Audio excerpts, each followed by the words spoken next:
안녕하세요. 다음 유민진 국어 유민진입니다.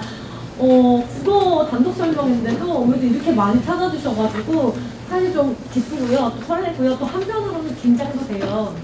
그래서 오늘 어머님들을 모시고 어떤 말씀을 드리는 것이 가장 효과적일까 생각을 많이 했습니다. 그래서 그래도 중학교 1, 2, 3학년 동안에 우리 아이들이 어떤 공부법을 취하는 것이 가장 효과적일까 좀 구체적으로 영역별로 나눠서 소개를 좀 드리려고 해요. 그래서 여기 봉투 보시면은 어머니들 제가 한 장짜리 유인물을 준비했습니다. 한 장짜리 이렇게 제목도 특이해요. 설명의 확인 테스트고요. 단원명은 1-1 단원 유민진 국어입니다. 그래서 제가 1번 문항부터 이렇게 같이 따라가 보려고 하니까 언니 펜도 받으셨죠? 뭔가 메모 필기 제 구멍도 뽁뽁뽁 풀어놨어요. 같이 채워가면서 쭉 따라오셨으면 좋겠습니다. 자, 그러면 1번부터 한번 가봐도 될까요? 자, 집중해서 우리 아이들 필기하는 것 같은 느낌으로다가 한번 가보도록 하겠습니다. 첫 번째 문제인데요. 2023학년도 수능은 어땠을까요? 일단 한 달밖에 지금 한 달 채 지나지 않았기 때문에 수능에 대한 어떤 관심이 여전히 뜨겁죠. 그런데 수능 끝나고 나서는 국어는 쉬웠다 이런 얘기들이 지배적이었습니다. 근데 쉬웠을까요? 표준 점수가 130점이에요. 그러면 절대적으로는 절대 쉬운 것이 아니었습니다. 여전히 국어는 아이들을 긴장하게 하고 굉장히 까다로운 과목이었어요. 다만 작년에 너무 비정상적으로 어려웠죠. 그거에 비해서는 조금 쉬웠다라고 말씀을 드릴 수가 있겠습니다. 그러면 국어가 특별히 중요한가요? 라고 했을 때 저는 네, 그렇다고 말씀을 드립니다. 수학이 지존 과목이라는 점은 부정하지 않습니다. 그런데 이렇게 입시가 거듭할수록 특히나 언니들 영어가 절대평가가 됐죠. 영어가 절대평가가 된 이후에 국어가 문이과 전체에서 변별력을 주는 거의 유일한 과목이다 라고 말씀을 드릴 수가 있겠습니다. 그런데 변별력, 표준 점수 이런 말씀을 아무리 드려도요 사실은 공감하지 못하세요. 그러니까 지금 체감하지 못하세요. 그런데 그냥 지금 생각해 볼 수 있는 말씀을 드리면 어떻습니까? 수능 1교시에 상식적으로 그렇잖아요. 1교시가 흔들리는데 수학, 영어, 탐구 이걸 아무리 열심히 해놔봤자 수능 하루 동안에 온전한 에너지를 쓰기가 어렵습니다. 그래서 국어는 굉장히 집중해서 열심히 해놔야 되는 과목이에요. 그런데 문제는 뭐냐면 중학교 때 국어를 사실 어머니 저 다 알고 있어요. 국어, 수학, 영어, 과학 있으면 가장 후순위가 뭐예요? 국어죠. 아이들이 힘들다고 하면 국어부터 그래도 내신 국어는 뭔데? 한국말인데 하시면서 후순위로 미루십니다. 그래서 중학교 때 인식과 국어 과목의 어떤 격차가 그 갭이 가장 큰 과목이에요. 그러면 중학교 때 특별히 해야 되는 것이 있냐, 내신만 열심히 하면 되는 거 아니냐라고 할 수가 있겠는데요. 절대 그렇지 않습니다. 3번 문제 보시면 중학생부터 수능에서 요구하는 독해력을, 자 거기에 밑줄도 쳐져 있고요. 별표도 들어가 있어요. 독해력을 키우는 수업을 해야 합니다. 내신만 잘하면 되는 거 아닌가요? 그게 아니에요. 내신과 수능은요. 캐릭터가 전혀 다른 시험입니다. 내신은 어때요? 시험 범위가 다 정해져 있죠. 그걸 달달달달 뭐하기만 하면 될까요? 외우기만 하면 됩니다. 그런데 수능은요? 아예 시험 범위가 전혀 없어요. 그래서 그 처음 보는 지문을 누가 정확하게 심지어 누가 더 빨리 외우느냐의 싸움이다. 이렇게 생각을 해주시면 됩니다. 자, 그래서 이 두 가지 시험의 캐릭터를 잘 이해하지 못했던 학생들은 중학교 1, 2, 3학년 내내 국어를 잘하는 아이였어요. 한 번도 A를 놓친 적이 없는 아이였어요. 그런데 고등학교 때 가서 국어 때문에 큰 좌절을 맛봅니다. A 설마 거기 5번에 뭐라고 나와있죠? 항상 A등급이었는데도 문제가 생기나요? 네, 그렇습니다. 왜냐하면 첫 번째로는요. 학교 교육과정 내에서 배우는 내용 자체가 굉장히 축소되었습니다. 그리고 어머니도 아실 거예요. 중학교 1학년들 내신 안 보죠. 중학교 2학년들, 3학년들 한 학기에 한 번, 심지어 1년에 한 번 봅니다. 그런데 대치동에서 올해부터 또 어떤 게 생겨났냐면 시험 범위가 소단원 딱 한 개. 그러니까 중학교 때 학교에서 주어진 공부를 굉장히 충실히 했어요. 그럼에도 불구하고 고등 대비가 되지는 않는 겁니다. 또 하나는요. 독해력의 그 평균치가 굉장히 낮아졌어요. 그러니까 내신을 잘하는 학생들도 심지어 자사고 특목고를 대비하는 학생들도 독해력이 높냐? 아니요, 그렇지가 않아요. 왜냐하면 우리 아이들은 활자를 거부하는 완전한 동영상제도입니다. 그건 세계적으로 그래요. 그래서 자사고 특목고를 대비하는 학생들도 문제를 제대로 읽지 못해서, 문제를 이해하지 못해서, 어떤 과목에 수학이나 과학도요, 문제를 이해하지 못해서 입시에서 실패하는 경우가 빈번히 발생합니다. 그래서 독해력을 키우는 수업, 독해를 할 줄 알아야 된다, 내신과 분리되는 국어 공부가 필요하다라고 말씀을 드리는 겁니다. 그러면 이제 본격적으로 영역별로 좀 나눠볼게요. 문학, 비문학, 문법, 어휘, 제가 독서 모의고사까지 다 세부적으로 준비를 해왔어요. 갈 길이 뭘까요? 문학부터 한번 해보도록 하겠습니다.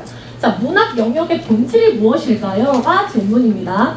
자, 문학 영역은요, 공감력을 묻는 작업입니다. 자, 거기 이제 블랭크가 뚫리기 시작해요, 어머니들. 공감력을 묻는 작업이에요. 자신의 개인적인 생각이 아니라, 그러니까 표본 집단에서 다수가 생각하는 관점으로 해석할 줄 알아야 합니다. 그게 무슨 소리냐면, B 이랬어요. 그럼 B는 문학에서 보편적으로 세모 쳐야 되는 부정적인 단어입니다. 그런데 우리 아이들은 B가 꼭 왜 그렇게만 해석돼야 되는 거죠? 저는 시원하고 좋은데요? 이래버려요. 그런데 문학에서는 다수가 그렇게 해석하기로 한 거예요. 비, 구름은 세모, 실현고난 보통이고요. 소나무, 봄, 이건 긍정적인 단어예요. 그럼 강물은 어떨까요? 강물은 이별, 부정적인 단어입니다. 자, 근데 이걸 단어별로 주입식 암기를 시킬 수 있을까요? 그럴 수가 없어요. 문맥에 따라서 아이들이 해석을 해나가는 건데, 개인적인 의견이 아니라 정말로 보편적인 관점, 문학에서 요구하는 관점으로 해석하게끔 노출시켜야 합니다. 그럼 어떻게 해야 되느냐? 자, 7번이죠. 7-1, 거기 블랭크에는 뭐라고 써주시면 되냐면 소설이라고 써주십시오. 소설은, 자, 거창하게 써놨습니다. 등장인물을 찾고 그들 사이에서 일어나는 갈등과 원인을 아이 스스로 찾아야 합니다. 이랬어요. 그런데 여기 보시면 그러니까 이게 요 내용 자체가 어른들, 그러니까 저희들은요 하나도 어려운 내용이 아니에요. 왜 그럴까요? 어머니들과 저는 드라마를 보는 세대잖아요. 그러니까 저 사람들이 왜 싸운대? 권모술수가 왜 그랬대? 이러면서 찾아가고 그게 재밌어요. 근데 아이들은 그게 어렵거든요. 소나기를 예로 들어볼까요? 거기는 여자 주인공 아이가요, 여자 주인공이 남자 주인공을 먼저 좋아합니다. 그래서 말 걸어주기를 계속 기다려요. 추파를 보내죠. 근데 눈치 없는 남자 주인공은 이해를 못해요. 며칠이 지나도 말을 안 걸자 소녀가, 여자 주인공이 돌멩이를 들고 가서 이 바보 하고 던집니다. 그건 무슨 뜻이에요? 이 바보 나는 너 좋아. 안녕하세요. 다음 유민진 국어 유민진입니다. 국어 단독 설명인데도 어머니들 이렇게 많이 찾아주셔가지고 사실 좀 기쁘고요, 또 설레고요, 또 한편으로는 긴장도 돼요. 그래서 오늘 어머님들을 모시고 어떤 말씀을 드리는 것이 가장 효과적일까 생각을 많이 했습니다.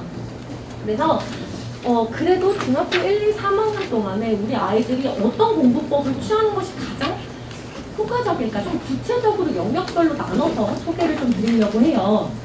그래서 여기 봉투 보시면은 어머니들, 제가 한 장짜리 유인물을 준비했습니다. 한 장짜리 이렇게 제목도 특이해요. 설명의 확인 테스트고요. 단원명은 1-1 단원 유민진 국어입니다. 그래서 제가 1번 문항부터 이렇게 같이 따라가 보려고 하니까 오늘 펜도 받으셨죠? 뭔가 메모, 필기, 인쇄, 구멍도 꼭꼭꼭 뭉쳐놨어요. 같이 채워가면서 쭉 따라오셨으면 좋겠습니다. 자, 그러면 1번부터 한번 가봐도 될까요? 자, 집중해서 우리 아이들 필기하는 것 같은 느낌으로다가 한번 가보도록 하겠습니다. 첫 번째 문제인데요. 2023학년도 수능은 어땠을까요? 일단 한 달밖에, 지금 한 달째 지나지 않았기 때문에 수능에 대한 어떤 관심이 여전히 뜨겁죠. 그런데 수능 끝나고 나서는 국어는 쉬웠다, 이런 얘기들이 지배적이었습니다. 근데 쉬웠을까요?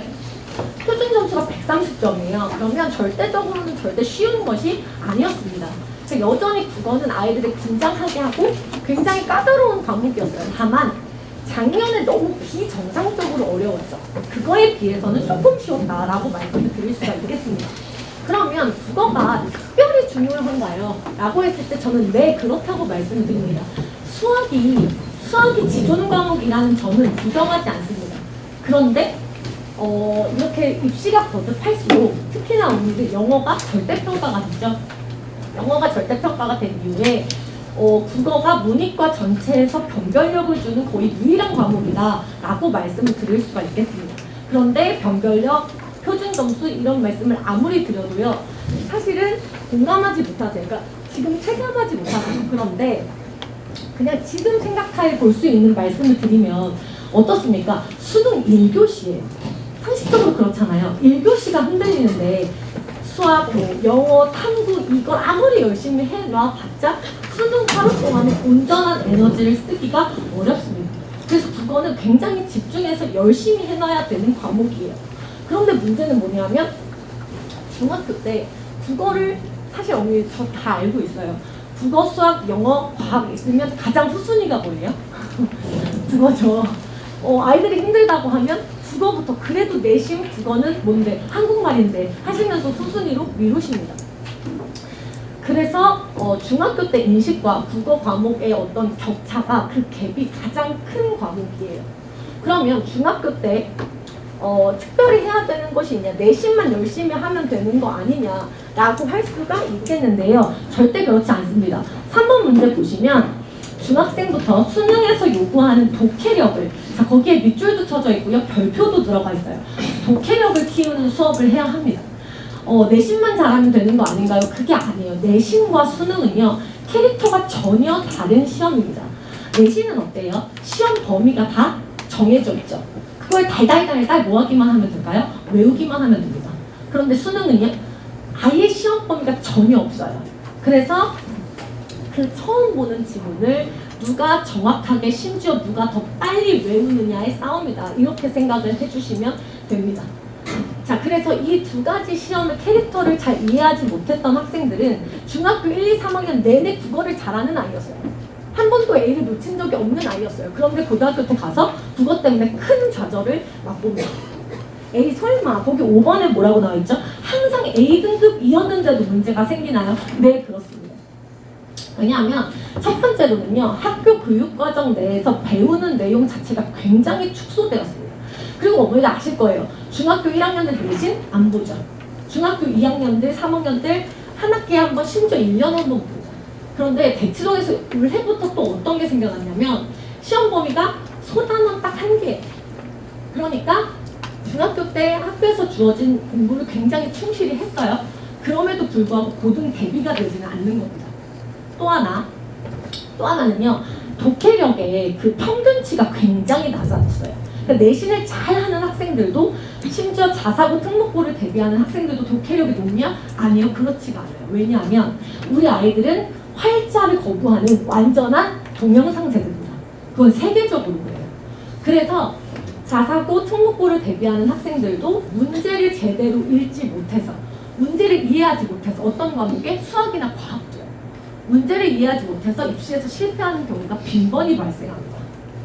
그래서 독해력을 키우는 수업, 독해를 할 줄 알아야 된다. 내신과 분리되는 국어 공부가 필요하다라고 말씀을 드리는 겁니다. 그러면 이제 본격적으로 영역별로 좀 나눠볼게요. 문학, 비문학, 문법, 어휘, 제가 독서 모의고사까지 다 세부적으로 준비를 해왔어요. 갈 길이 뭘까요? 문학부터 한번 해보도록 하겠습니다. 자, 문학 영역의 본질이 무엇일까요?가 질문입니다. 자, 문학 영역은요. 공감력을 묻는 작업입니다. 자, 거기 이제 블랭크가 뚫리기 시작해요, 어머니들. 공감력을 묻는 작업이에요. 자신의 개인적인 생각이 아니라, 그러니까 표본 집단에서 다수가 생각하는 관점으로 해석할 줄 알아야 합니다. 그게 무슨 소리냐면 B 이랬어요. 그럼 B는 문학에서 보편적으로 세모쳐야 되는 부정적인 단어입니다. 그런데 우리 아이들은 B가 꼭 왜 그렇게만 해석돼야 되는 거죠? 저는 시원하고 좋은데요? 이래버려요. 그런데 문학에서는 다수가 그렇게 해석하기로 한 거예요. 비, 구름은 세모, 실현고난 보통이고요. 소나무, 봄, 이건 긍정적인 단어예요. 그럼 강물은 어떨까요? 강물은 이별, 부정적인 단어입니다. 자, 근데 이걸 단어별로 주입식 암기를 시킬 수 있을까요? 그럴 수가 없어요. 문맥에 따라서 아이들이 해석을 해 나가는 건데 개인적인 의견이 아니라 정말로 보편적인 관점, 문학에서 요구하는 관점으로 해석하게끔 노출시켜야 합니다. 그럼 어떻게 해야 되느냐? 자, 7번이죠. 7-1 거기 블랭크에는 뭐라고 써주시면 되냐면 소설이라고 써주십시오. 소설은 자 거창하게 써놨습니다. 등장인물을 찾고 그들 사이에서 일어나는 갈등과 원인을 아이 스스로 찾아야 합니다. 이랬어요. 그런데 여기 보시면 스스로 그러니까 이게 이 내용 자체가 어른들, 그러니까 저희들은요 하나도 어려운 내용이 아니에요. 왜 그럴까요? 어머니들과 저는 드라마를 보는 세대잖아요. 그러니까 저 사람들이 왜 싸운대? 권모술수가 왜 그랬대? 이러면서 찾아가고 그게 재밌어요. 근데 아이들은 그게 어렵거든요. 소나기를 예로 들어볼까요? 거기는 여자 주인공 아이가요. 여자 주인공이 남자 주인공을 먼저 좋아합니다. 그래서 말 걸어주기를 계속 기다려요. 추파를 보내죠. 근데 눈치 없는 남자 주인공은 이해를 못해요. 며칠이 지나도 말을 안 걸자 소녀가 여자 주인공이 돌멩이를 들고 가서 이 바보 하고 던집니다. 그건 무슨 뜻이에요? 이 바보 나는 너처럼 나한테 말 안 걸어 이거잖아요. 우리는 그걸 알잖아요. 근데 우리 아이들은 특히 이과형 남학생들은 미친 애인가요? 왜 갑자기 돌을 던져요 선생님 진짜로? 그래서 진짜가 너네 연애 어떻게 할래? 저는 속으로 이렇게 생각하면서 도피력을 키워야 한다고 말하는 거고요. 등장인물 동그라미 쳐야 된다고 얘기하는 거고요. 둘이 왜 싸우는지 그 원인은 뭔지 그래서 갈등을 해소하면서 어떤 주제를 전달하는지를 선생님이 알려주는 대로 외우는 것이 아니라 아이들이 찾아내게 해야 하는 겁니다. 자, 두 번째는 두 글자 시인데요. 시라고 쓰면 안 되고 운문이라고 써주시면 됩니다. 운문. 자, 운문도 마찬가지예요. 긍정적, 부정적 시어부터 아이 스스로 구분해야 됩니다. 그리고 하자의 상황, 정서, 태도를 아이들이 정리해야 돼요. 근데 요게 아주 미묘한데 다릅니다. 그냥 판서를 쭉 해요. 그리고 암기시키는 것이 아니라요. 아이에게 시를 주고 계속 스스로 이걸 찾아서 정리하는 훈련을 시켜야 합니다. 판서하고 외우는 게 아니라 아이가 찾아서 정리하는 훈련. 이게 국어 감이 올라간다고 소위 그렇게 얘기하죠. 근데 국어 감이라고 하는 것이 타고난 게 아니라 이 훈련에 꾸준히 노출된 아이들을 얘기합니다. 되셨을까요? 네, 그래서 문학의 본질은 이러하고 문학은 이렇게 공부한다. 그러면 이제 비문학이죠. 자, 비문학 영역의 본질은 뭘까요? 비문학은 문학과 완전히 반대입니다. 비문학은 거기 보시면 차갑게 읽어야 합니다. 차갑게 쓰시면 돼요. 열심히 잘 써주고 계세요. 저 아주 기분이 좋습니다. 자, 논문 안에 답의 근거가 있다라는 것을 믿어야 돼요. 그러니까 뉘앙스나 맥락으로 파악하는 것이 아니라요. 아, 이것 때문에 이게 답이구나. 푸는 순간에 아이들이 인식해야 돼요. 객관적으로 확신을 가져야 됩니다. 그게 비문학인데 사실 비문학에 대한 이슈들은 너무나 많기 때문에 어머니들이 아실 거라고 생각하고요. 진짜 중요한 질문은 9번입니다. 비문학을 꼭 따로 공부해야 하는 이유. 이게 왜 그런 거냐면 중학교 3년, 고등학교 3년 총 6년 동안에 학교에서는 따로 비문학 독해법을 가르치지 않습니다. 전혀 가르치지 않아요. 근데 만약에 학교에서 가르치지 않고 시험에도 안 내면 상관이 없는 거잖아요. 그쵸? 그런데 저기 2번 보시면 자, 수능에서 비문학이 차지하는 비율은 최대 60%까지 갑니다. 최소 45% 이상 화법과 작문도 사실은 문학이 아닌 비문학이에요. 그러면 60%까지 가는 겁니다. 심지어 지문의 길이는 길고 문장은 복잡합니다. 지문의 길이는 길고 문장은 복잡. 그쵸? 자, 그리고요 아주 낯선 제재들이 등장해요. 뭐가 있을까요? 어머니들 한번 들어보셨어요? 비문학 제재 특이한 거 뭐 골프공에 홈 있죠? 아시죠? 그 홈이 왜 있는지 과학적으로 증명합니다. 심장에 피가 도는 순서요. 의학서적에서 발췌해서 비문학으로 만듭니다. 이번 수능에서는요. 손해배상 청구권 법령 문제가 나왔고요. 그리고 기초대사량 문제가 그래프랑 함께 출제가 됐어요. 그러니까 미친 듯이 어려워지고 있는 거예요. 그런데 지금 중학생들, 우리 학생들 독해력은 어떨까요? 글을 대하는 자세는 어떨까요? 자, 10번인데요. 일단 첫 번째는 그냥 소설책 읽듯이 이렇게 감상을 합니다. 그리고 눈으로 읽고 머리로 흘려버리죠. 자, 두 번째, 뭔가 표시해야 된다는 걸 듣긴 들었어요. 그럼 어떻게 합니까? 밑줄을 그어요. 그냥 눈 따라가는 대로 무지성으로 밑줄을 칩니다. 그러면 그게 1번하고 다르지 않죠. 그럼 3번, 이 친구가 그나마 제일 낫습니다. 요약을 하라는 말을 들어봤어요. 근데 어떻게 하냐면 그냥 첫 문장을 그대로 예쁘게 씁니다. 자, 어머니들 그 자료에 제가 뭘 만들어놨냐면 그 독해력 판별 고사를 준비해놨어요. 1단계, 2단계, 또 이따가 말씀드릴 거고요. 그거 점수가 중요한 게 아니라 답이랑 같이, 답지랑 같이 드릴 건데 어머니들 채점하셔서 너는 몇 점이야 이게 중요한 게 아니라 저녁 드시고 아이들이 옆에서 푸는 걸 요렇게 한번 보세요. 견눈질. 물론 엄마 보지만 하겠지만 한번 요렇게 보시면 이 세 개에서 크게 벗어나지 않을 겁니다. 그냥 눈으로 읽고 풀 거예요. 그러면 그 점수가 좋더라도 좋을지언정 분명히 고등학교 2학년, 3학년 때 단계에 맞춰야 됩니다. 글을 이해하는 루틴이 필요해요. 그럼 어떻게 읽어야 되느냐. 비문학 읽는 법을 구체적으로 알려주세요. 첫 번째, 어렵지 않습니다. 핵심어부터 동그라미 칠 줄 알아야 돼요. 핵심어 뭐야? 반복적으로 나오는 단어들이겠죠. 그거 동그라미 치기 시작해서요. 그 다음은 문장을 봐야죠. 문장과 문장과의 관계가 비교 대조인지, 뭐 문제 제기와 해결책 제시인지, 묻고 답하기인지, 비례반비례 관계인지를 촘촘하게 아이들이 스스로 따질 줄 알아야 됩니다. 그리고 단락을 요약해요. 단락 요약은 그 단락에서 마음에 드는 문장, 중요하다고 생각하는 문장은 3개 이내로 비추쳐야 됩니다. 그리고 그것을 그대로가 아니라 어떻게 자기 말로 짧게 바꿔서 요약할 줄 알아야 수능에서 돌파할 수 있고 글을 읽어낼 수 있습니다. 자, 이 과정을 어머니들이 뭐라고 말씀하시냐면 비문학 보통 고1부터 시작하면 된다는데 아닌가요? 아닙니다. 그거는 완전히 체화해야 되는 그 11번에서 제가 말씀드린 루틴을 완전히 체화해야 되는 과정이기 때문에 고등학교 때 시작하면 무조건 늦어요. 자, 그러면 이제 어머니들이 또 자주 저에게 물어보시는 게 뭐냐면 그러면 혼자 시중 문제집 사서 조금씩 풀리는 건 어떨까요? 학원에 다니고 있는데도 물어보세요. 좀 추가로 하고 싶은데 비문학이 어렵다는데 근데 이거는 굉장히 호불호가 갈리는 말인데요. 안 돼요. 혼자 문제집 사서 푸는 거 상당히 위험합니다. 거기 뭐라고 써있냐면 잘못된 습관 형성으로 나중에 고생합니다. 자, 11번에서 정리해드린 루틴대로 아이들이 글을 접근해야 되는데 혼자 풀려고 그러면 당연히 어떻게 풀겠습니까? 눈으로 읽고 감으로 때려 맞춰요. 그런데 어머니들이 사다 주신 시중의 교재 정도는 아이들이 맞춥니다. 답을 맞춰요. 그리고 고등학교 2학년 때, 3학년 때 가서 난이도가 올라가면 한계에 부딪히죠.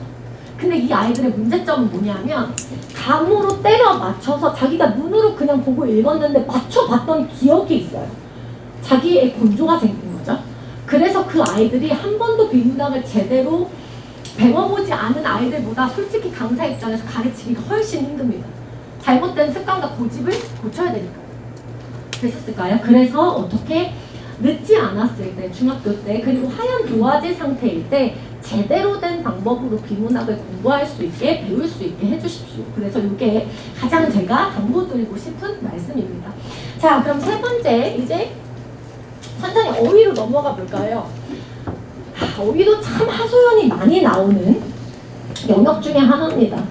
일단 질문 자체가 세요. 적나라한 현실과 고정관념. 적나라한 현실은 어떨까요? 오히려 어떠세요? 아이들과 대화해보면. 너무 낮죠. 너무 낮아요. 이질적이다, 상응하다 이런 말도 헷갈려 하고요. 그럼 이건 어떠세요? 할일없다, 웅숭구리다, 혹뜨다. 이거 어머니들 아실 것 같나요? 이거 어머니들도 낯설죠. 이 모든 거는 시험에 굉장히 자주 나오는 어휘들입니다. 그러니까 시험에 자주 나오는 어휘뿐만 아니라 일상적인 대화에서도 내 아들이 이 단어를 모르다니 이런 생각이 드니까 또 저에게 찾아오세요. 그래서 제일 먼저 하시는 말씀은 뭘까요? 어휘력이 낮아요. 한자 학원을 보내셨어요. 제가 한자 학원을 여럿 그만두게 해드렸습니다. 물론 한자 업계에는 죄송하지만 자, 한자를 잘하는 것과 어휘력이 높은 건 달라요. 첫 번째, 두 번째, 국어학원을 다니더라도 단어 시험을 양치기로 많이 보는 경우도 있습니다. 그것도 아무 소용 없습니다. 그러면 어떻게 공부해야 할까요? 15번인데요. 일단 시험에 나오는 필수 어휘를 외워야 합니다. 시험에 나오는 필수 어휘를 강사들은 무조건 알고 있습니다. 반복적으로 출제되는 어휘가 있어요. 그래서 한자를 알아야 되는 것이 아니라 무작정 어려운 것을 양치기로 많이 외워야 되는 것이 아니라 그렇게 외우고 있으면 어머님들이 안심은 되시겠죠. 근데 그렇게 공부해야 되는 것이 아니라 시험에 반복적으로 출제되는 어휘를 완전히 본인이 활용할 수 있을 정도로 알아야 합니다. 되셨을까요? 그러면 그 정도가 뭐냐면 단순히 사전적 의미를 아는 걸로는 안 된다는 거예요. 그러니까 영단어하고는 공부법이 다릅니다. 예를 들어서 동의하다와 동조하다가 있습니다. 그러면 그게 사전적 의미거든요. 아이들이 구분을 못해요. 그냥 뜻을 함께 하다입니다. 근데 어른들은 알죠. 그 뉘앙스가 미묘하게 다르잖아요. 동의하다는 합리적인 판단에 의해서 나도 그래라고 하는 거고, 동조하다는 맞지 하는 느낌이 강하잖아요. 그걸 어른들은 알고 있는데 아이들은 그게 간지러운 거거든요. 근데 사전적 의미만 외우기면 이게 해소가 될까요? 해소가 안 된다는 거죠. 그럼 어떻게 공부해야 되느냐? 단어와 관련된, 거기 밑줄도 쳐져 있어요. 여러분, 심지어, 그쵸? 작품의 구절을 연계해서 생각할 수 있을 정도로, 그 작품의 구절까지 연계해서 생각할 수 있을 정도로 그 쓰임까지 깊이 있게 공부해야 합니다. 그래서 저는요, 번거롭더라도 저희 아이들한테 절대로 그냥 단어 뜻만 쭉 주고 적어 넣어 하는 단어 시험 보지 않아요. 작품의 구절을 던져주거나 대화를 던져줍니다. 그리고 떠올릴 수 있는 단어나 한자성어를 쓰게 하고요. 문장 안에서 유사한 단어들의 쓰임, 뉘앙스를 구분하는 시험 문제를 냅니다. 자, 양치기 안 됩니다, 어머니들. 만약에 그렇게 열심히 공부하고 있다면, 내 딸이, 내 아들이 국어시험, 단어시험을 미친듯이 공부하고 있다면 집에 가서 한번 물어봐 주세요. 아가야, 우국지정 아니? 우국지정 아니? 연군지정 아니? 이 두 단어를 제대로 즐겁게 설명하지 못하잖아요. 물론 국어 어휘 공부를 안 해서 설명하지 못하는 건 하면 되는 거죠. 근데 뭔가 단어 공부를 열심히 하고 있어. 근데 이 단어를 해석 못해, 설명 못해, 그러면 어휘 공부법이 잘못된 겁니다. 시험에 반복적으로 출제되는 어휘를 공부시켜주세요. 되셨을까요? 자, 그러면 또 문법입니다. 아유, 하나도 지금 안 중요한 게 없어요. 이제 이번엔 또 문법인데요. 자, 문법을 특히 열심히 해야 되는 이유, 계속 특히 열심히 하라고 말씀을 드리고 있나요? 근데 문법은 정말로 가성비가 좋은 영역이에요. 이게 뭐냐 하면, 보시면 16-1번이죠. 문법은 내신에 직접적으로 도움이 되는 영역입니다.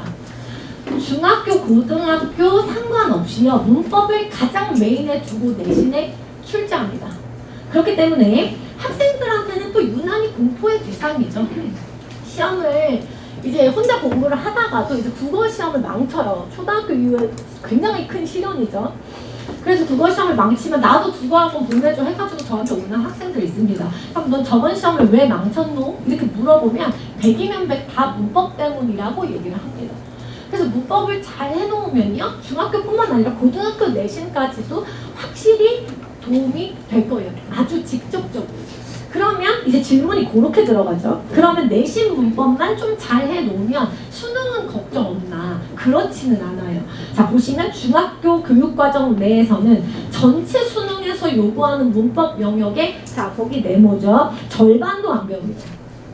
전체 수능에서 알아야 되는 문법 파트는요, 총 14개 정도가 돼요. 그런데 중학교 때 배우는 것은 7개 정도죠. 근데 문제는 뭐냐면, 이것도 비문학하고 맥락이 같아요. 이건 진짜 좀 잘 들어주셔야 되는데, 안 가르쳤으면 고등학교 때 올라가서 가르치면 되잖아요. 그쵸? 시험에 안 내거나.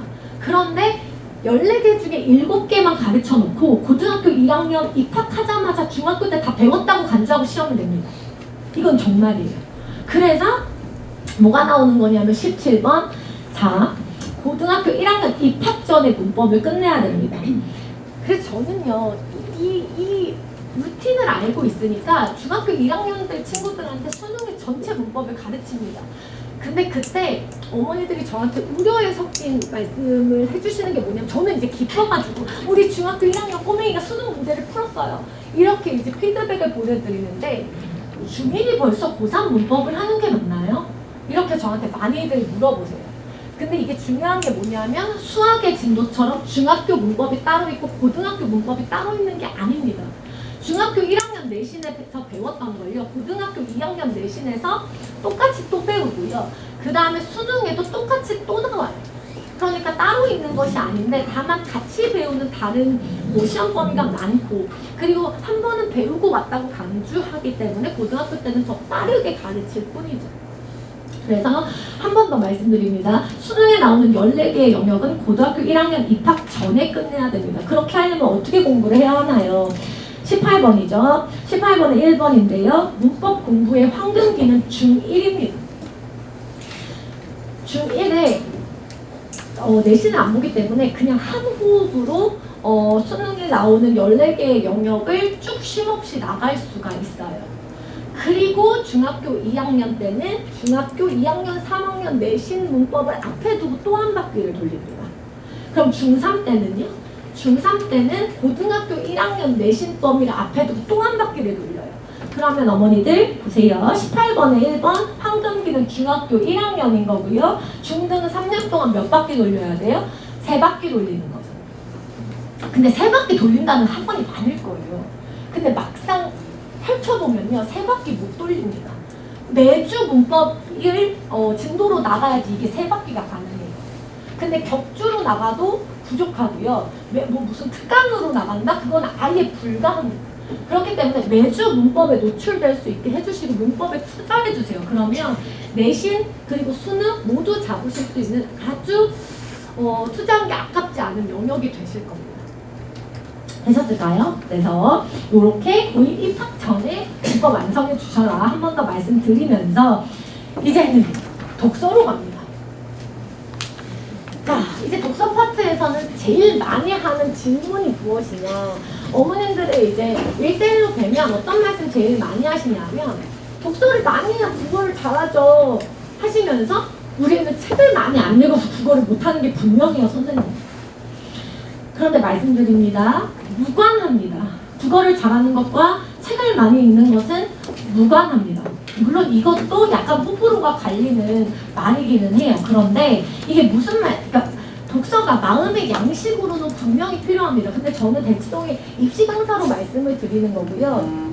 국어를 잘한다고 해서 책을 많이 읽는다고 해서 국어를 잘하는 거 아니고요. 그 다음에 책을 한 장도 안 읽었는데 국어를 잘할 수도 있는 겁니다. 그러니까 아예 무관하다는 거예요. 그런데 다원 유민증 국어에서도 독서 프로그램이 있거든요. 그리고 독서를 아이들이 해야 한다는 것은 우리 모두가 공유하고 있는 사실이잖아요.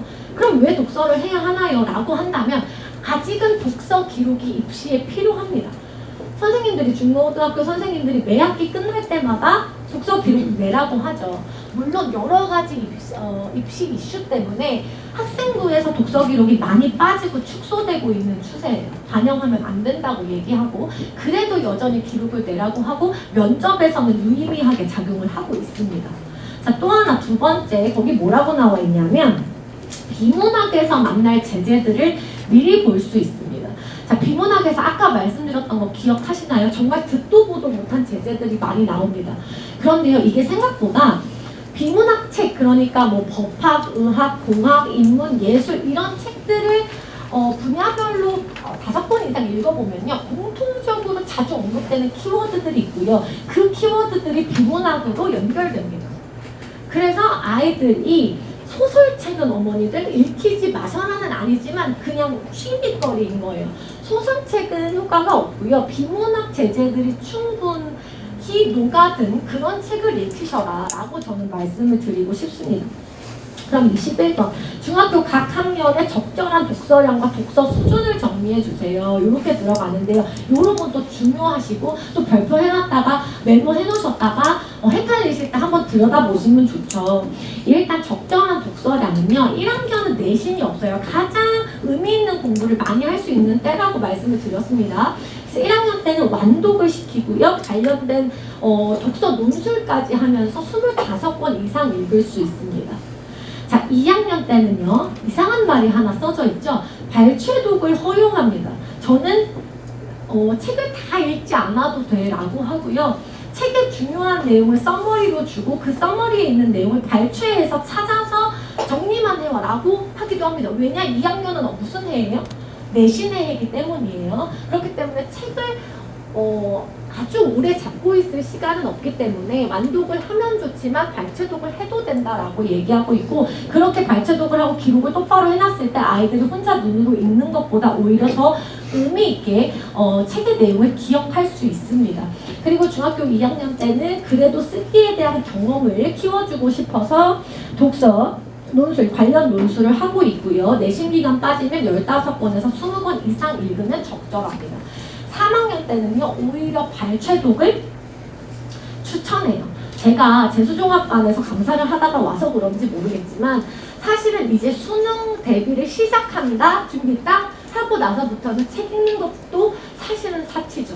그래서 발췌독을 권하고요. 그 대신 지금 잘 해놓으면 고등학교 때 그 독서 기록을 제출하면 훨씬 더 시간을 아낄 수 있으니까 독서 기록을 조금 더 꼼꼼히 시킵니다. 그리고 책 권수는 15권에서 20권 이상. 그러면 중학교 1, 2, 3학년 동안 독서 기록으로 남겨둬야 하는 총 토탈 권수가 50권에서 70권 사이 정도가 될 거예요. 그럼 어머님들이 생각하십니다. 1년에 50권, 70권이 아니라 3년 동안 50권에서 70권이 맞나요? 네, 그게 맞습니다. 1년에 뭐 50권, 60권, 100권 이렇게 읽어야 된다. 그런 것 때문에 이제 사정관들이 이건 어른들이 도와줬구나. 에 대한 의심부터 해가지고 독서 기록이 축소된 거거든요. 적절한 독서량을 지켜주시고요. 그리고 그 책에 대해서 아이가 한 문장이라도 말할 수 있게 준비시켜 놓으시면 그게 의미 있는 독서가 되는 거예요. 되셨을까요? 그래서 독서량과 적절한 독서 수준, 이제 수준을 해야 되는 거네요. 자, 적절한 독서 수준 한번 가보면 1학년에서 2학년 상반기는요. 고등학교 입시용의 책들을 읽으면 좋습니다. 그러니까 중고등학생들을 위해서 추천해 놓은 도서들을 읽으면 좋고요. 그 다음에 2학년 하반기부터 3학년은요. 대학교 입시 대학 입시 필독 도서를 읽는 것이 좋습니다. 대학에서 추천해 놓은 책들이 있어요. 그래서 이렇게 나눠가지고 생각을 해주시면 가장 심플하게 기억을 하기 쉬우실 거다라는 생각이 듭니다. 그래서 21번은 꼭 발표해 두시고 나중에 한번 다시 들여다보셔라 이런 말씀을 드립니다. 자, 그러면 세세하게 문학, 비문학, 어휘, 문법, 독서까지 왔어요. 그럼 이것을 총망라한 이제 뭐가 나와야 하냐면 실전 모의고사가 나와야 합니다. 자, 시작은요. 수능 모의고사 언제부터 시작하면 될까요? 누구는 뭐 1학년 때 고3 걸 풀린다더라, 그렇게 풀리면 안 된다더라 하는데 적절한 시기를 짚어드리면요. 평균적으로는 예비 중 3학년부터 푸는 게 가장 적절합니다. 예비 중3, 그러니까 중학교 2학년 끝날 때쯤부터 푸는 것이 가장 적절하고요. 최상위반은 그 공부적인 허영심이라는 것이 또 있어요. 허영심이 참 부정적인 단어인데요. 공부에 있어서 허영심은 상당히 좋은 영향을 줍니다. 아이들한테 스스로 이 공부를 할 때 자기가 멋있어 보이는 것만큼 그 공부를 쉽게 잘하게 하는 방법이 없어요. 그래서 최상위반은 그러니까 예비 중학교 2학년부터 저희는 시작을 합니다. 근데 이거는 정예 멤버인 거고요. 적절한 시기, 그러니까 어느 학원에서건 적절한 시기를 논하라 라고 하면 저는 예비 중3이라고 답해드리고 싶습니다. 그러면 모의고사를 대하는 구체적인 방법을 말해주세요 라고 했는데요. 일단 첫 번째 목표는요. 감으로 찍는 것을 막아야 돼요. 그러니까 대충 때려 맞춰서 이거 같은데? 이런 느낌으로 푸는 친구들 많거든요. 몇 학년까지, 고3까지, 언제까지, 수능날까지. 근데 그걸 못하게 하는 것이 첫 번째입니다. 그래서 문제를 많이 푸는 건 중요하지 않아요. 중학교 때는 일주일에 30문제 내외면 충분합니다. 그래서 저희는 20문제부터 시작해서 하반기에는 45문제까지 풀립니다. 그래서 30문제 내외로 풀리면 충분한데 그러면 뭘 해야 되느냐? 자, 핵심은 선지의 답 근거를 모두 본문에서 찾아오게 하는 해설지 만들기 작업입니다. 어디에서는 뭐 본문 분석이라고 하고 어디에서는 풀이 과정 적기라고 하는데요. 저희는 전 문항을 요 해설지를 만들게 시킵니다. 이게 가장 포인트예요. 단순히 틀린 문제가 아닙니다. 이 선지의 답 근거가 본문에 어디 있는지를 다 찾게 하는 거예요. 그거 검사하는 것도 장난 아니고 아이들이 해오는 것도 장난 아닙니다. 근데 그거 해야지만 출제자의 눈이 길러지고요. 감이 아니라 이게 다 근거구나 하면서 아이들이 수능장에서 문제를 풀 수 있습니다. 그러다 보니 그렇게 시키다 보니 모의고사를 푸는데 시간이 너무 오래 걸려요. 국어는 시간이 부족하다는데 괜찮은가요? 또 이런 하소연이 들어옵니다. 그런데 시간이 오래 걸리는 것이 오히려 정상입니다. 시간 제한을 함부로 두시는 분 있어요. 자, 80분 줄 테니까 풀어. 중학교 때는 절대 그렇게 하시면 안 됩니다. 왜냐하면 아이들이 시간에 쫓기면 어떻게 하게 될까요? 또 찍습니다. 쫓겨서 찍어요. 감으로 찍어요. 그거 버릇되면 또 그거 고치는데 시간이 정말 많이 쓰입니다. 그래서 중학교 때는요, 정답률을 충분히 끌어올리면 돼요. 시간은 얼마든지 써도 됩니다. 그리고 정답률이 어느 정도 도달했다 싶을 때 그때부터 천천히 시간을 줄여나가는 그것이 공부의 정도입니다. 되셨을까요? 자, 그래서 거기다가 지금 여기 보시면 제가 여기 위에서 말씀드렸듯이 적게는 20문제, 많게는 45문제를 해설지 만들어 와라. 그 작업도 해야 된다고 말씀을 드렸죠. 그것도 해야 되니 당연히 국어 숙제 하는데 오래 걸려요. 만약에 엄마 국어 숙제 할게 하고 들어갔는데 금방 나왔다. 국어를 잘하는 게 아니라 뭘 안 한 겁니다. 뭘 대충 한 거예요. 그래서 오래 걸리는 것이 당연하다. 이렇게 말씀을 드리고, 이 오래 걸리는, 그리고 뭐 어디서 베낄 수도 없는 기출문제를 숙제로 나가니, 숙제로 내드리니 중3한테 내보내는 거잖아요. 모의고사 숙제 제출하기를 너무 어려워해요. 중3이랑 이제 엄마 말도 안 들어요. 그쵸? 그런데 저의 자랑은요, 제가 뭐 한 학년에 한 100명 된다고 하면 그 주에 숙제를 안 낸 아이가 한두 명도 안 됩니다. 거의 전원 제출을 해요. 그래서 다른 강사 선생님들이 물어보십니다. 도대체 어떻게 숙제를 다 내느냐. 전공법이에요. 집요함입니다. 다른 건 없어요. 제출을 안 하면 제출을 할 때까지 저랑 조교 선생님이 아이와 어머니들께 계속 닥달하는 문자를 보냅니다. 숙제가 나간 첫 주에 정말로 어머니들 아이들한테 몰매는 소리가 터져 나왔어요. 근데 안 할 수 없는 거거든요. 예비중상부터는 해야 되는 거거든요. 그러니까 내게 합니다. 그럼 그 다음 문제는 뭘까요? 다 내라고 하니까. 근데 점수가 낮죠. 그때부터는 이제 평일 클리닉을 부릅니다. 그래서 제 옆에 와서 처음부터 끝까지 그 풀이 과정 적는 걸 해야 돼요. 그러니 아이들이 어떻게 생각하는 걸까요? 그래, 처음부터 잘하자. 그게 낫다. 그래서 요새 아이들 혼낸다고 말 듣지 않습니다. 관심 넘어서요. 집요하게 달라고 하면 줍니다. 저는 그런 방법으로 숙제를 내게 하고 있고요.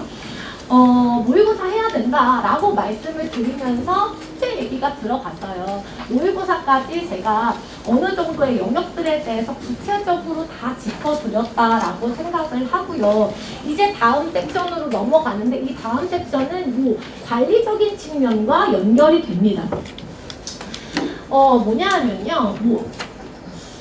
어느 학원이 관리를 못한다고 하겠습니까? 관리를 다 잘한다고 하고 관리가 중요하다고 하죠. 점수도 보내드리고 그 다음에 뭐 매번 문자도 보내드리고 성적표도 보내드리고 피드백도 제공해드린다고 합니다. 저도 그거 다 해요. 그런데 제가 조금 더 추가적으로 말씀드리고 싶은 거는 저는 정말로 관리에 실질적인 투자를 합니다. 제가 한 반의 인원이 20명에서 30명 정도 되는데요. 제가 혼자 들어가서 그 아이들을 삶과 정성과 저의 촉으로 모두 관리합니다. 저는 그 거짓말이라고 생각해요. 그래서 저는 한 반에 제외하고 조교 선생님들이 2분 이상 들어가십니다. 그래서 아이들의 일거수일투족 학습 태도, 틀린 문제, 오답 여부, 약한 유형을 다 기록하게 해요. 그리고 수업이 끝나면 제가 그걸 공부하죠. 내신을 예로 들어서 조금 구체적으로 말씀드릴게요. 소단원을 보통 4개 보는 게 평균입니다. 그럼 소단원 하나당 주관식 하나, 객관식 2개. 그럼 총 봐야 되는 시험이 평균적으로, 그러니까 적정량이 12개예요. 그런데 언니들 생각을 한번 해보세요. 어떤 애는 빨리 풀겠죠? 공부를 열심히 해와서 빨리 잘 풀 거예요. 어떤 애는요 12개도 벅차요. 느리고 시간이 모자라서 클리닉을 와야 합니다. 근데 그걸 고려하지 않고 동일하게 적용하면 어떤 문제가 생기냐면요. 빨리 푼 애들은 그냥 놀아야 되고요. 느린 아이들은 그냥 다 풀지도 않았는데 일단 내야 돼요. 그래서 저희는 어떻게 하냐면 조교 선생님들이 같이 들어가셔서 아이들 한 명 한 명의 실력과 속도를 고려해서요. 맞춤으로 시험지를 준비해 둡니다. 그리고 아까 말씀드렸던 것처럼 아주 디테일한 내용까지 1주차에 놓친 건 없는지 고치지 않은 건 없는지 뭐 어떤 단원이 약한데 그거에 대한 추가 문제는 풀었는지까지 다 기록을 해놔요. 사실 직원 조교 선생님을 2명이나 쓰는 거 그리고 알바 선생님들을 추가로 쓰는 거 월급만 해도 만만치 않습니다. 그런데 그렇게 실질적인 투자를 해야 저는 진짜 관리가 된다라고 생각을 합니다. 그래서 1단지 간에 잠깐은 그래도 얘기를 하면 저희 다원 유민증국어 개강반은요 정규반 그리고 최상위반, 소수정예반 이렇게 있습니다. 정규반이요 제가 아까 말씀드렸던 영역별 어떤 가치관 그리고 학습 목표를 토대로 가장 적절한 속도, 가장 적절한 인원으로 만든 반이고요. 정규반이 가장 인기가 좋아요. 그리고 최상위반은 각 학년 한 반 있고요. 레벨 테스트가 필요하고 2달에 한 번 실력 확인 평가 봅니다. 그걸로 반이 조정될 수 있습니다. 그것은 왜 그런 거냐면 그렇게 프리미엄하게 만들어 놔야 아이들이 그걸 성취하고 싶어서 열심히 공부를 하는 거잖아요.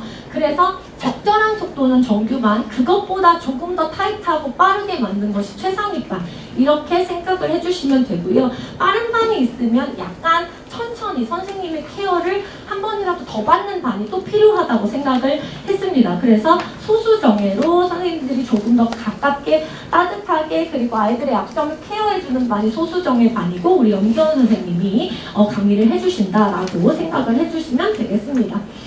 자, 그래도 여기까지 먼 길 오셨으니까 제가 뭘 드릴 수 있을까라고 생각을 해봤어요. 그래서 독해력 판별고사를 준비해 본 거고요. 1단계와 2단계가 있습니다. 1단계는 중학교 1학년 친구들 그리고 2학년인데 국어학원이나 국어 공부를 안 해본 친구들이 푸는 게 좋고요. 2단계는 2학년인데 국어학원을 다녔고 국어 공부 해본 친구 그리고 3학년이 푸는 게 좋습니다. 되셨을까요? 그래서 저녁 먹고 풀려보셔라 라고 했는데 그것 때문에 가정에 불화가 생겨서는 안 되잖아요. 그래서 제가 일부러 막 어렵게 내거나 하지 않았습니다. 저희 학년 아이들이 잘 푸는 그리고 배우지 않았어도 독해력으로 풀 수 있는 문제들을 선별해서 냈고요. 한번 풀려보시면 어느 정도의 레벨과 이런 것이 독해 문제구나 중등 아이들이 꼭 풀어야 하는 수준의 문제구나를 같이 한번 보실 수 있을 거라고 생각을 합니다. 그래서 한번 풀려보시고 제가 이 설명회 이후에 12월에는 또 간담회 일정도 잡을 거예요. 그래서 재원생 어머니들 대상으로 또 신청을 받을 거니까 그거 챙겨두셔서 가지고 오시면 제가 또 분석을 해드릴 예정입니다. 수업 신청 당연히 다원교육에서 하는 거고요. 긴 설명회 이렇게 들어주셔서 감사하고 한 장짜리 유인물 꼭 가져가셔서 우리 아이들 복습 안 하면 까먹잖아요. 복습하시고 우리 아이 국어 공부법 알아가셨으면 좋겠습니다. 긴 설명회 들어주셔서 감사합니다. 네, 어머님들 안녕하십니까. 12월부터 다원에서 새롭게 중등국어 맡게 된 김민정입니다. 먼저 제가 얼굴을 좀 보여드리려고 하는데 그래도 좀 인식이 되셔야 될 것 같아서 잠깐 마스크 벗었다가 다시 끼겠습니다. 아랍상이죠. 그죠? 그래서 오셔가지고 이목구비 진한 그 선생님 찾으시면 될 것 같습니다. 일단 제 국어 수업의 슬로건은 비범하게라고 하는 건데 이 비범이라고 하는 단어의 뜻은 평범하지 않다라는 얘기거든요. 근데 일단 어머님들께도 저희가 말씀을 드렸지만 제 스펙이 일단 고려대를 나왔으니까 객관식 시험을 잘 친다는 얘기일 것이고 그리고 이제 조선일보사 같은 경우는 기자를 뽑을 때 서술형, 그러니까 논술형 시험으로 사람을 뽑아요. 그럼 이제 일단 시험에 제가 익숙하다는 건 좀 느낌이 오실 거예요. 근데 이렇게 시험을 좀 많이 쳐본 제가 생각했을 때 국어 수업의 난도가 비범했기 때문에 아이들을 가르칠 때 평범하지 않게 좀 관리를 해야겠다라고 생각을 하고 수업을 설계했습니다. 여기 보시면 실제로 이게 잘 보이실지 모르겠어요. 저한테는 잘 보이는데 여기 왼쪽 같은 경우는 정말로 이렇게 기출이 되는 지문들을 가지고 왔어요. 근데 한번 유출을 해보세요. 왼쪽에 있는 이 지문 같은 경우는 컴퓨터공학 지문입니다. 네, 이진법 막 나온 거 보이시죠? 그러니까 오른쪽에 나와 있는 건 마르크스 나온 거 보이시면 사회철학 지문이거든요. 근데 이거 고등학교 1학년이 풀까요? 아니면 고등학교 3학년이 풀까요? 왠지 고3일 것 같죠? 올해 3월에 기출이 됐던 고등학교 1학년 모의고사 비문학 기출지문, 그러니까 같은 시험에 나왔던 기출지문 2개입니다.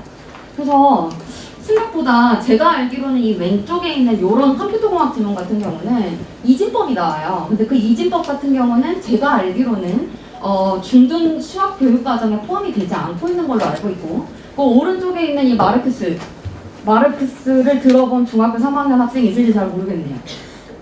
그러면 문학은 조금 낫지 않을까라고 생각하실 것 같아서 또 가지고 와봤는데 이 왼쪽에 있는 지문이나 오른쪽에 있는 지문 같은 경우 22년 3월에 기출이 됐던 지문입니다. 여기 보시면 맨 왼쪽에 있는 이 지문 같은 경우는 향수라고 하는 단어가 나와요. 근데 이 향수를 여기에 만약 중학교 1학년 학생이 앉아 있었다고 하면 너 향수 뜻이 뭐야? 하고 물어봤을 거예요. 근데 분명히 그 학생 같은 경우는 perfume? 이라고 얘기할 가능성이 커요. 그러니까 그 향이 나는 그 향수, 노스텔지아가 아니라. 그래서 여기 보시면 또 이제 여기에 나와 있는 이 김영란이나 김광경 같은 경우는 저희가 익히 들어본 그 작가 이름이잖아요. 근데 이 익히 들어본 작가의 뭐 아주 생소한 그런 시가 나오는 그런 추세이기 때문에 그럼 이렇게 어려울 땐 베이직으로 돌아가야 된다. 그러니까 이 기본을 아이들이 익히게끔 도와줘야 된다라고 하는 게 이제 제 생각인데 그럼 비범하게 어렵다라고 했으니까 그럼 비범한 대비의 방법이 무엇이냐? 사실 평범한 거를 꾸준히 지속하는 거, 그러니까 남들이 포기했을 때에도 지속하고 있는 것이 비범이라고 저는 생각을 해요. 그래서 아이들이 지금 고등학교를 가기 전에 중학교 3년을 정말 전략적으로 잘 써야 하는데 이때 버릴 것이 하나도 없이 중학교 1학년 때부터 중학교 3학년 때까지 남들이 포기하는 그 순간에도 지속하게 만드는 거. 이제 그게 제 커리큘럼의 어떤 비결이라고 생각을 해주시면 좋을 것 같습니다. 중학교 1학년 때는 문법하고 비문학 독해 아이들을 조금 더 몰입을 시켜가지고 이거 위주로 공부를 시키거든요. 근데 이때 저는 어휘는 약간 영단어처럼 암기시키는 편입니다.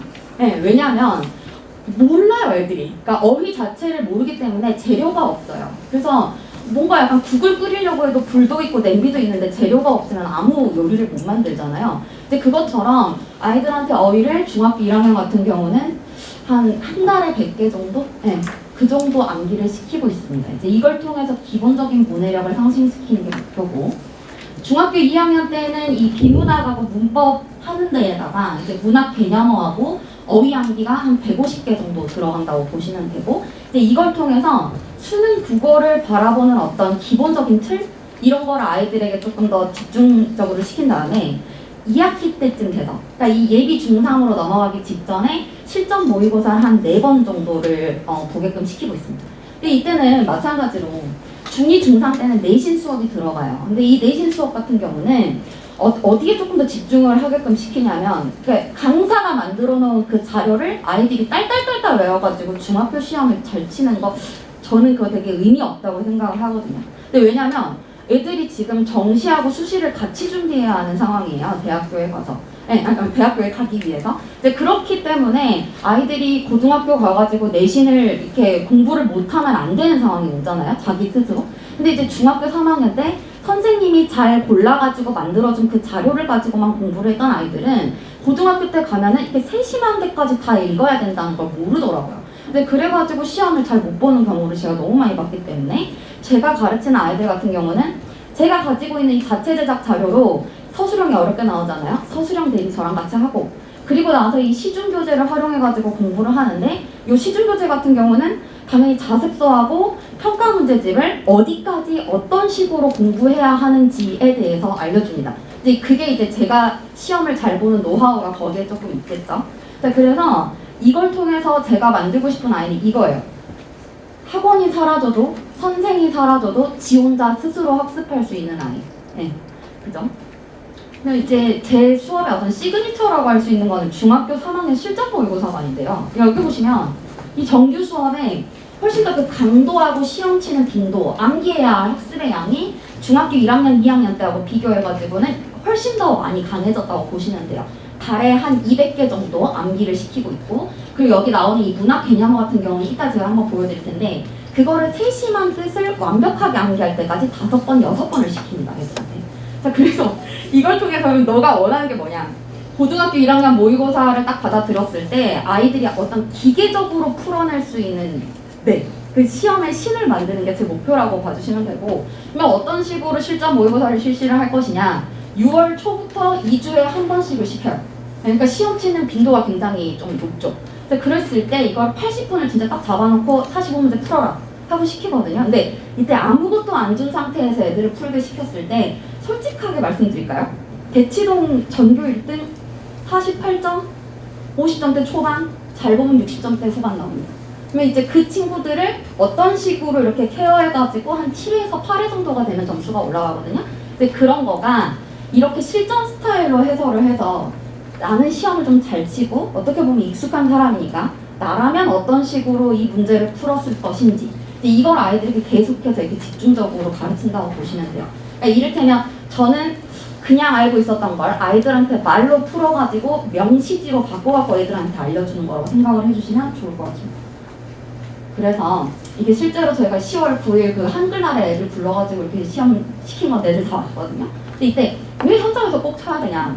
그러니까 애들을 잡아놓고 80분 줘놓고 45문제를 이렇게 풀라고 시키면 어려우면 그냥 그 자리에서 멈춰버려요. 그리고 이제 이게 진짜 쉬운 것부터 먼저 건져야 되는 걸 애들이 모르거든요. 근데 그런 거를 나라면은 여기에서 이런 정도의 시간이 걸렸으면 다른 문제부터 먼저 건지고 이쪽으로 왔을 것 같아. 이렇게 시험을 운용하는 방법을 아이들한테 많이 가르쳐주고 있다고 생각을 해주시면 되고, 그리고 네, 시작 일시는 6월 초부터 2주에 한 번씩인데 왜 2주에 한 번이냐? 1번부터 45번까지 해설을 다 해줘야 되기 때문에 그래요. 네. 그래서 이렇게 모의고사 치르는 주에는 1시간 정도를 더 늘려서 수업 시간이 이렇게 영향을 받는 일은 없게끔 했고요. 그러면 고등학교 진학 전부터 어떤 식으로 자기주도적인 학습을 하게 하느냐. 여기 보시면 이 왼쪽에 있는 거는 비문학이거든요. 실제로 제가 가르치고 있는 아이들이 숙제를 해가지고 온 건데 이 왼쪽에 있는 게 이제 비문학 제재인데 여기 선택지가 1번부터 5번까지 있어요. 그럼 이 선택지가 1번부터 5번까지 있는 것을 다 답이 알맞게끔 싹 다 고쳐놓게 시키는 거. 그러니까 하나하나 다 따져가지고 이런 식으로 오답 정리를 하게끔 해오게 시키고 있고 이게 일일 교재예요. 매일매일 해야 돼요. 자, 그리고 여기 오른쪽에 있는 것 같은 경우는 문학작품 오답 정리인데 이 문학작품을 어떤 식으로 개관 정리를 해가지고 포스트잇에다가 붙여야 되는지 이런 것들이 이제 하나하나 관리를 하고 있습니다. 그리고 여기에 나와 있는 이 모든 것들은 어떻게 보면 자기주도적인 학습을 위해서 자기주도적이라는 말이 되게 많이 나오죠. 근데 이게 왜 그러냐면 스스로 약점을 파악하지 못해서 내가 어느 영역이 약하고 어떤 문제를 풀 때 제일 힘들더라 라는 것을 자기 스스로 알지 못하면 난도가 어려우면 애들이 어려워서 틀리고 쉬우면은 실수해가지고 틀리고 이러거든요. 그래서 이거를 방지하기 위해서 자기 스스로 오답 분석을 하게끔 지도를 하고 있어요. 그러니까 실제 이렇게 시험을 치고 나서 스스로 분석한 나의 약점 이래가지고 내가 영역별로 몇 개를 틀렸는데 이게 지난 시험에서도 이랬기 때문에 내가 고정 문학 쪽은 조금 약하구나 라는 걸 아이들이 이렇게 조금 그 고등학교 진학 전에 스스로 자기가 모르는 파트 그리고 잘 뭔가 공부가 아직 부족한 파트 그리고 내가 학법에서 뭔가 하나씩은 꼭 틀리더라 그러면 그 틀리는 유형 이런 거를 고등학교 진학 전에 아이들이 알고 가는 것만 해도 고등학교 때 그것만 채우면 되잖아요. 그래서 그런 식으로 아이들을 좀 지도를 했을 때 효과가 괜찮았어요. 자, 그러면 이제 비문학을 어떻게 지도를 하고 있느냐. 이게 실제로 제가 가르치고 있는 아이들이 이렇게 메모하고 요약하고 필기한 거거든요. 그럼 이제 요 왼쪽에 있는 게 베르니케 영역이라고 그 의학 교과서라고 하더라고요. 그래서 그 의학 교과서에 있는 그 글을 그대로 가지고 와서 비문하게 된 거예요. 그래서 이 비문학을 보면서 지가 스스로 이렇게 뇌 모양을 좀 그리고 어떤 식으로 이거를 메모해가지고 필기할 것인지 이제 이런 것들을 갖다가 적어놓은 거고 이 오른쪽에 있는 거는 그 수익 반제. 네. 그래서 그 경제학 지문을 보고 본인이 이렇게 메모하고 이렇게 필기를 한 거예요. 그래가지고 이런 식으로 하게끔 시키는데 이렇게 시키는 이유는 비문학을 푸는 코드가 구조독해에 저는 있다고 생각하지 않아요. 어떤 구조라든지 이런 거는 왜냐면 그 시험장에 가가지고 문제를 풀 수가 없잖아요. 그거를 생각할 겨를이 없어요. 그래서 그냥 읽고 그냥 풀어야 하기 때문이거든요. 그래서 이 그냥 읽고 그냥 푸는 방법을 아이들한테 가르쳐주고 있다고 생각을 해주시면 돼요. 그리고 저는 이것이 난도가 올라간다고 하더라도 통하는 유일한 방법이라고 생각을 합니다.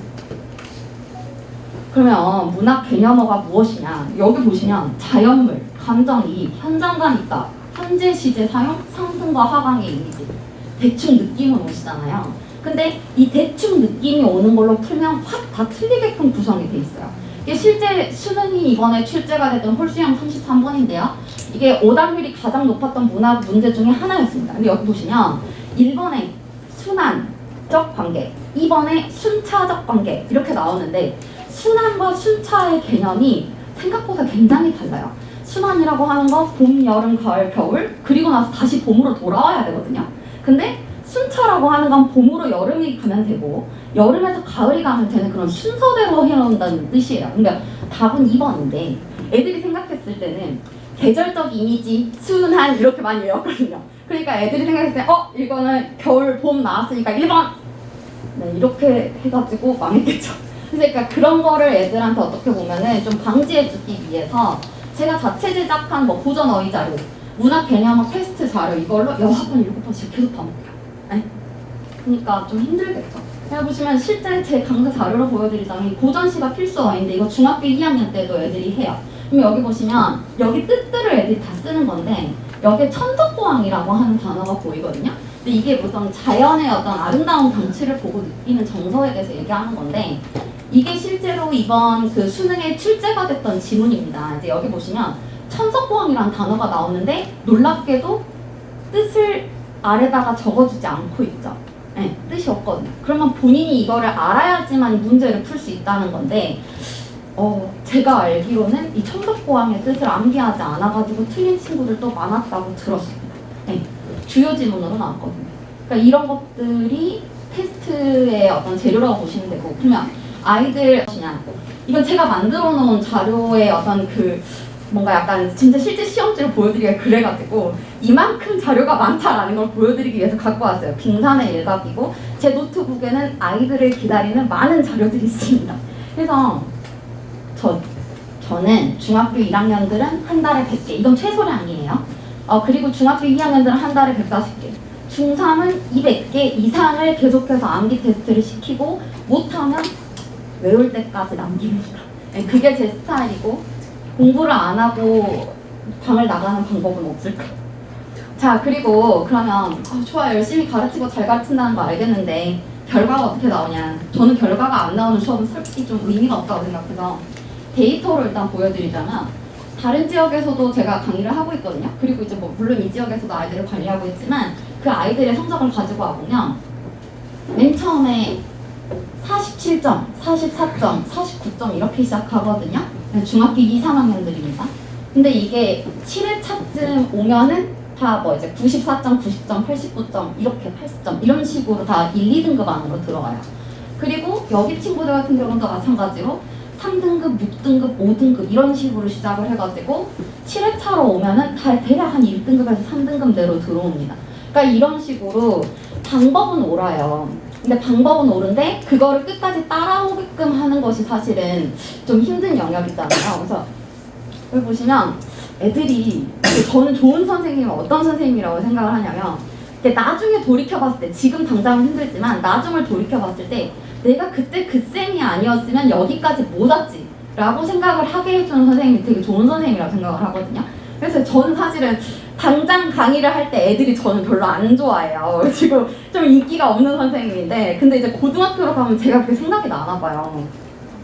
무슨 그 전남친이 이렇게 잠이 이렇게 연락 오는 것처럼 애들이 민정쌤 잘 지내시나요? 막 이렇게 해가지고 막 오후 7시 막 이런 때 막 연락이 와요. 그래서 그런 점에 있어서는 약간 좀 강의를 이 아이들한테 좀 잘해줬던 게 아닌가라는 생각을 합니다. 자, 그래서 이제 정규 수업 시간표 어떻게 되느냐. 수요일 날, 그러니까 21일하고 18일에 개강을 해요. 제가 수요일하고 일요일에 강의를 하는 사람인데 여기 보시면 이제 수요일에 중학교 2학년 6시에서 9시까지 강의를 하고 중학교 1학년부터 3학년은 일요일 날 깔았는데 이 18일에 개강을 하고요. 중학교 1학년 10시에서 1시, 중학교 2학년 2시에서 5시인데 실전 모의고사를 하반기에 한 4번 정도 한다 그랬잖아요. 이때는 1시간이 추가가 됩니다. 그리고 중3도 마찬가지로 6시에서 9시 이렇게 가고 물론 실전 모의고사를 볼 때는 1시간 정도 추가가 됩니다. 네, 그래서 만약에 어머님들 중에서 그 정식 강의를 듣기가 조금 약간 애매하다라고 생각하시는 분들 불안하다라고 생각하시면 수요 특강으로 한번 들어와 보시는 거 좀 추천을 드리는데 이 겨울방학 때는 예비 중학교 2학년 1월 달에는 4번 정도를 문법으로 들어가요. 근데 이 문법 같은 경우가 아까도 이제 말씀드리셨겠지만 중1 때는 애들이 시험을 안 치잖아요. 근데 그때 하는 문법이 진짜 중요한 문법이에요. 품사라든지 이런 것들을 알지 못하면 그 뒤에 거를 아예 애들이 모르거든요. 그러니까 중학교 1학년 때 먼저 이렇게 들어놓고 1학년 거서 먼저 복습을 하고 그리고 이제 3주차, 4주차 때는 중학교 2학년 내용을 공부를 하는데 저는 기본적으로